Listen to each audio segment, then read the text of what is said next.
নমস্কার সবাইকে। রকমারি রন্ধন পেজটিতে আপনাদের সকলকে আরও একবার স্বাগত জানাই। আজকে মাছের মাথা দিয়ে একটি অন্য স্বাদের রেসিপি নিয়ে চলে এসেছি। বাড়িতে যদি কখনো মাছের মাথা ছাড়া আর কিছু না থাকে, তাহলে আপনারা এই রেসিপিটি বানাতে পারেন। কি ভাবছেন, মাছের মাথা দিয়ে মুড়ি ঘন্ট নয়তো সোনামুগের ডাল? আরে না না, আজকে বানাবো অন্য একটা রেসিপি। এর জন্য আমরা আদা রসুনের পেস্ট নিয়ে নিয়েছি ও পেঁয়াজ কুচি ও আলু ডুমো ডুমো করে কেটে রেখেছি। মাছের মাথাটা আমরা নুন হলুদ দিয়ে কড়া করে ভেজে নেবো, যাতে এতে কোনো আষ্টে গন্ধ না ছাড়ে। দেখতেই পাচ্ছেন, মাছের মাথাটা আমরা দুই পিঠ লাল লাল করে ভেজে তুলে নিয়েছি।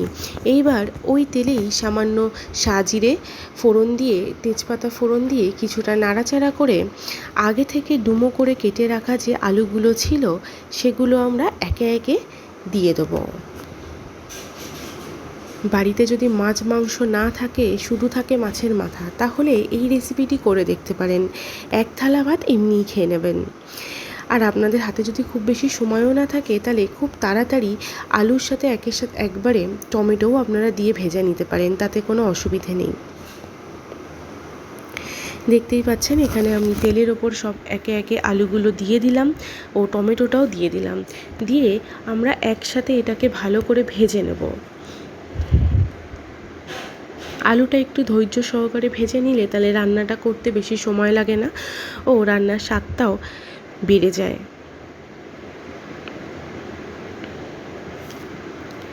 আলুটা এখানে আমরা ভালো করে ভেজে নিচ্ছি। ততক্ষণে ভাজা হয়ে যাওয়ার পর এতে আমরা আগে থেকে কেটে রাখা যে পেঁয়াজ কুচিগুলো ছিল, সেগুলো অ্যাড করে দিলাম। এই পেঁয়াজ কুচিগুলো অ্যাড করে দিয়ে এগুলোও আমরা ভালো করে নেড়ে চেড়ে নেব। এই রান্নাটি বাড়িতে একদিন করে দেখবেন এবং ভিডিওটি পুরোটা দেখার অনুরোধ রইল আপনাদের কাছে। দেখবেন সত্যি খুব ভালো লাগবে।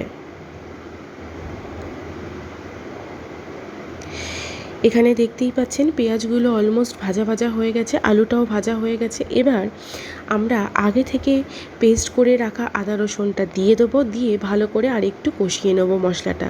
এ যাবত অবস্থায় এখনও অবধি কিন্তু আমি রান্নাতে কোনো রকম নুন অ্যাড করিনি। পুরো মশলাটা হালকা কষা হয়ে গেলে এইবার একে একে নুন সহ অন্যান্য মশলাগুলো আমরা দিয়ে দেবো। একে একে নুন, হলুদ গুঁড়ো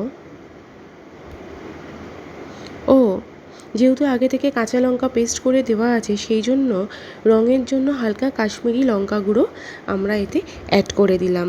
ঝালটা আপনারা নিজেদের মতো যে যেরকম খান সেরকমভাবেই কিন্তু দিতে পারেন। এতে সামান্য একটুখানি চিনি অ্যাড করে দিলাম স্বাদ হওয়ার জন্য। তার সাথে আমরা জিরে গুঁড়ো দিয়ে হালকা জল ঢেলে দিলাম, দিয়ে মশলাটা এবার আমরা কষাবো।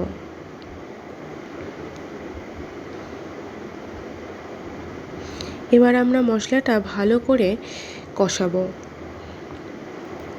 দেখতেই পাচ্ছেন, মশলাটা প্রায় কষা কষা হয়ে আসছে এবং রঙটাও কত সুন্দর এসেছে। আর আলুটা যেহেতু আগে থেকে খুব ভালো করে ভেজে নেওয়া ছিল, তাই মশলা কষাতে কষাতেই কিন্তু হয়ে যাবে। এদিকে মাছের মাথাটা আমরা তুলে রেখে দিয়েছি আলাদা করে। ভালো করে মশলাটা কষিয়ে নিয়ে তারপরে আমরা মাছের মাথাটা এতে অ্যাড করব। মাছের মাথাটা দিয়ে দিলাম। এবার আগে থেকে ভালো করে ভেজে রাখা মাছের মাথাটা ভালো করে মশলার সাথে আগে কষিয়ে নেবেন।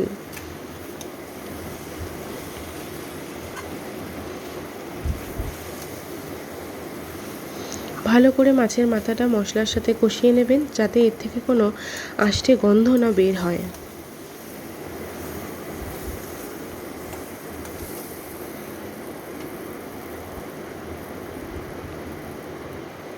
দেখতেই পাচ্ছেন, মশলাটা প্রায় কষা হয়ে এসেছে। এইবারে আমরা পর্যাপ্ত পরিমাণে জল দিয়ে দেবো, যাতে আলুটা ভালো করে সেদ্ধ হয়ে যায়।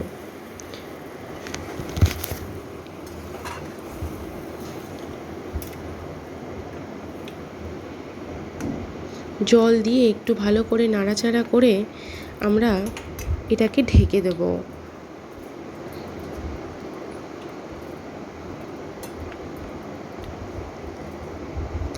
এইবার ঢাকা খুলে দেখি, দেখুন কত সুন্দরভাবে ফুটে এসেছে ঝোলটা এবং চারিদিকে তেলও ছেড়ে দিয়েছে।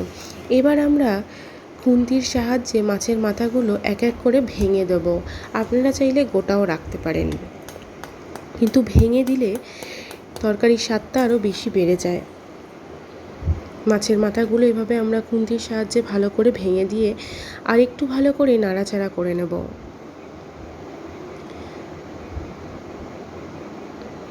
এটা কিন্তু ঝোল হবে না, এটা কিন্তু গ্রেভি হবে। সুতরাং সেই রকমভাবেই আমরা গ্যাসের ফ্লেম, যেহেতু আলুটা প্রায় সেদ্ধ হয়ে এসেছে, গ্যাসের ফ্লেমটা কিন্তু আমরা এবার লোতে রেখে হাই করে দেবো। দেখুন কত সুন্দর এটা ফুটছে।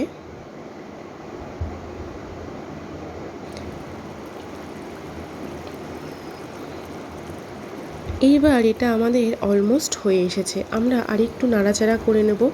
যে যেরকম তরকারিটি রাখতে চান, কেউ যদি ঝোল রাখতে চান বা কেউ যদি একদম কষা কষা রাখতে চান, সেইভাবেই তরকারিটাকে কিন্তু এবার আমাদেরকে নাড়িয়ে নিতে হবে। দেখুন আলু সেদ্ধ হয়ে এসেছে আমাদের। এবার আমরা তরকারিটা নামিয়ে নেব। তরকারিটা নামানোর আগে তাতে আমরা কিছু পরিমাণ ভাজা জিরে ও ধনে আগে থেকে ভেজে গুঁড়ো করে রাখা ছিল, সাথে কিছুটা পরিমাণ গরম মশলা, সেটা আমরা দিয়ে দিলাম। এই দেখুন তরকারিটা নামানোর পর কত সুন্দর দেখতে হয়েছে। গরম ভাত দিয়ে একতলা ভাত খাওয়া হয়ে যাবে এই তরকারিটা দিয়েও। আর আমার এই ভিডিওটি যদি ভালো লেগে থাকে, প্লিজ সেটাকে লাইক করুন ও শেয়ার করুন। আমার এই নতুন পেজটির পাশে আপনারা সকলে থাকুন। সকলে ভালো থাকুন, সুস্থ থাকুন, আর অবশ্যই এই রান্নাটা কিন্তু একবার বাড়িতে ট্রাই করে আমাকে জানান কেমন হয়েছে খেতে। সকলকে অসংখ্য ধন্যবাদ।